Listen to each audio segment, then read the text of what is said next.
Halo semuanya, Sawadee-krap. Semoga kabar kalian selalu baik dan juga sehat. Selamat datang di segmen analisa. Di beberapa hari terakhir ini, pada saat pemberitaan mengenai kasus Subang, itu sepertinya ada sebuah topik baru yang diduga memiliki hubungan dengan kasus pembunuhan di Subang ini adalah mengenai rekening koran. Rekening koran adalah bukti transaksi dari sebuah buku tabungan gitu. Dan kita ketahui juga bahwa perkembangan terbaru dari kasus Subang ini bahwa kepolisian itu sudah berhasil mendapatkan rekening koran dari miliknya Amel. Itu ada 2 ya kalau nggak salah di sini aku tangkapnya. Dan rekening koran tersebut kan bisa jadi menjadi petunjuk baru, dan kenapa ini juga dibutuhkan karena juga berdasarkan hasil tim penyidikan. Kita memang tidak pernah mendapatkan berita bahwa rekening koran ini mengandung ABCD. Tidak, belum kita mendapatkan berita itu.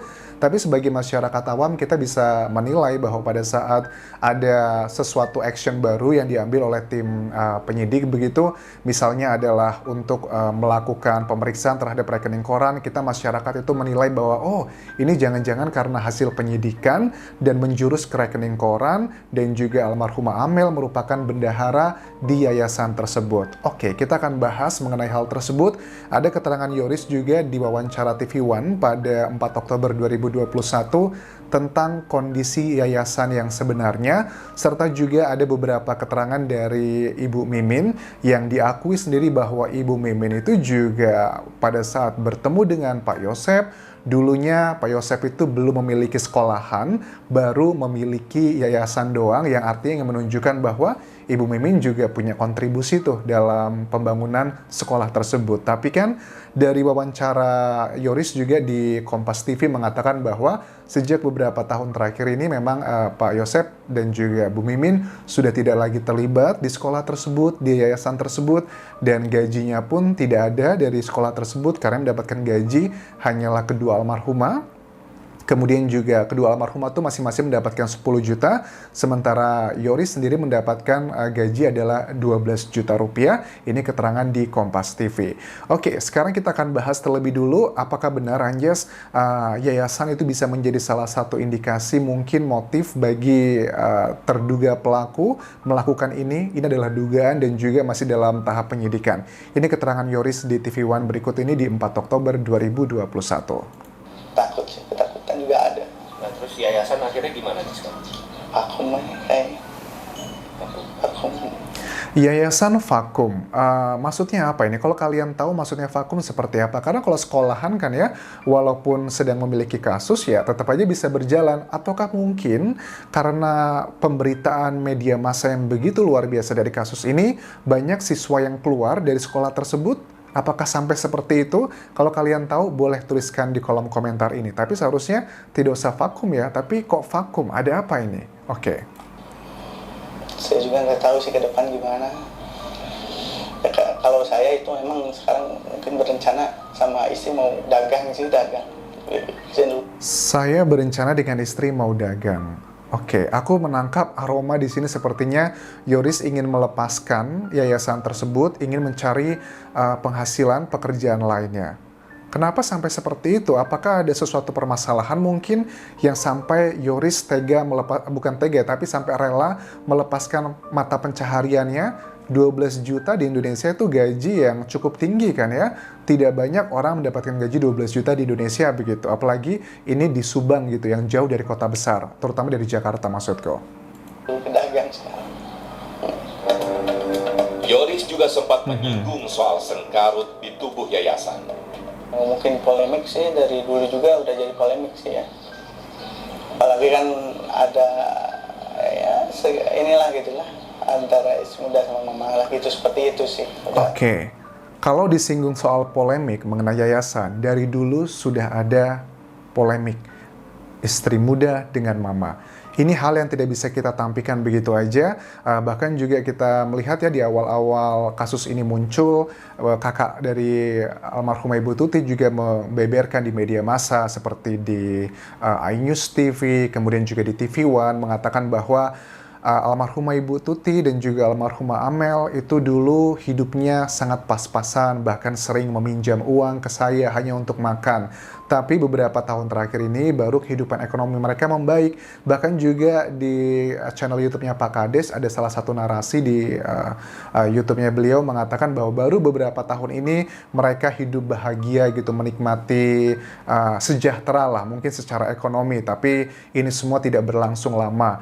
Nah, aku menangkap dari sini sepertinya memang yayasan menjadi salah satu permasalahan di keluarga mereka. Aku bilang menjadi salah satu permasalahan di keluarga mereka, belum tentu ini adalah penyebab dari terjadinya kasus pembunuhan ini, tapi menjadi masalah adalah iya. Dan dari sini juga kenapa kita hubungkan dengan hal ini, karena dari kepolisian pun salah satu action yang dilakukan tim penyidik adalah memeriksa rekening koran dari Amel yang merupakan bendahara dari sekolah. Itu juga ada apa menjadi pertanyaan besar begitu.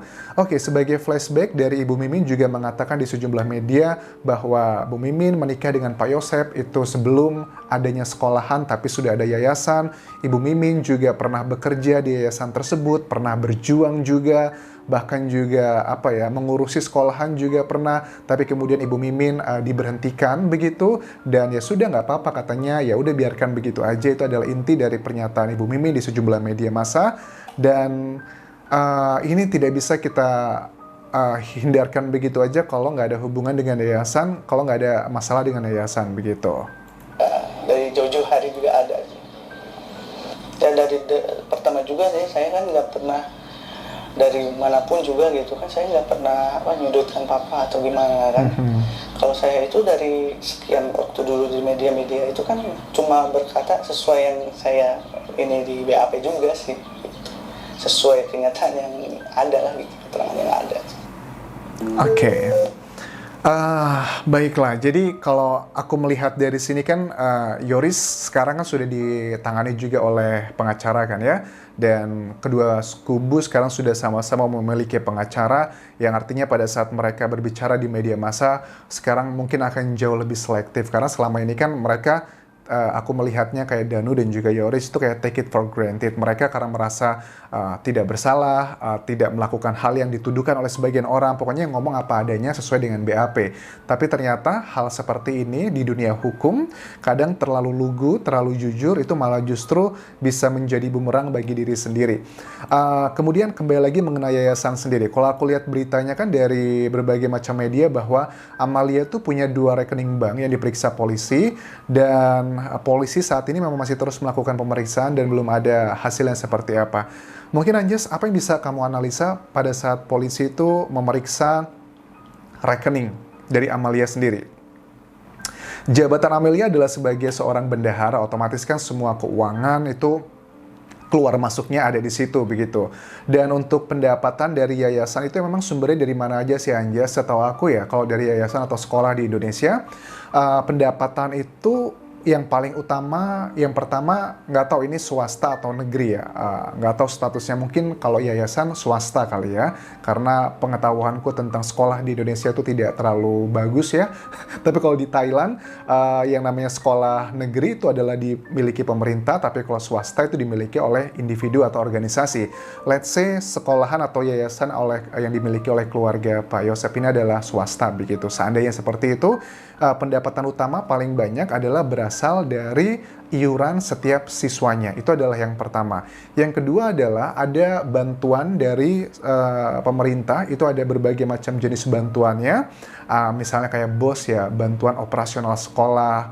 Kemudian juga ada dana bantuan-bantuan lainnya yang dari pemerintah itu ada beberapa hal. Itu adalah yang kedua, sumber pendapatan yang terbanyak kedua. Dan yang ketiga adalah memang ada sumbangan-sumbangan mungkin dari CSR ya, atau Corporate Social Responsibility, misalnya dari perusahaan-perusahaan ingin menyumbang uang dari CSR mereka untuk sumbangan ke sekolah-sekolah yang membutuhkannya. Itu juga bisa menjadi salah satu pendapatan dari sebuah yayasan.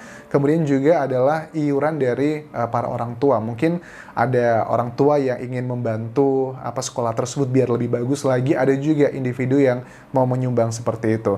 Dan ini juga uangnya juga termasuk banyak kan ya, walaupun ada beberapa beberapa sumber gitu, ya itu juga tetap uang kan ya, bisa menjadi salah satu konflik juga. Dan kita ketahui juga ternyata kan dari keterangan dari Yoris juga diketahui bahwa Pak Yosep itu tidak mendapatkan penghasilan, serta Ibu Mimin pun juga sudah tidak ada lagi penghasilan. Jadi ya karena yang mengurus sudah mereka, tapi kan dari keterangan kakak korban ya, dari kakak almarhumah Ibu Tuti, dulu memang sempat dikelola oleh Pak Yosep, uangnya banyak yang dihabiskan begitu aja untuk Ibu Mimin, begitu keterangan di TV One seperti itu, dan bahkan untuk minjem buat makan aja sering minjem dulu gitu. Tapi beberapa tahun terakhir ini memang ekonomi keluarga Ibu Tuti dan juga Amel, Yoris itu lebih baik dibandingkan dulu gitu. So, kita nggak bisa menutup mata bahwa yayasan adalah salah satu sumber permasalahan di keluarga mereka.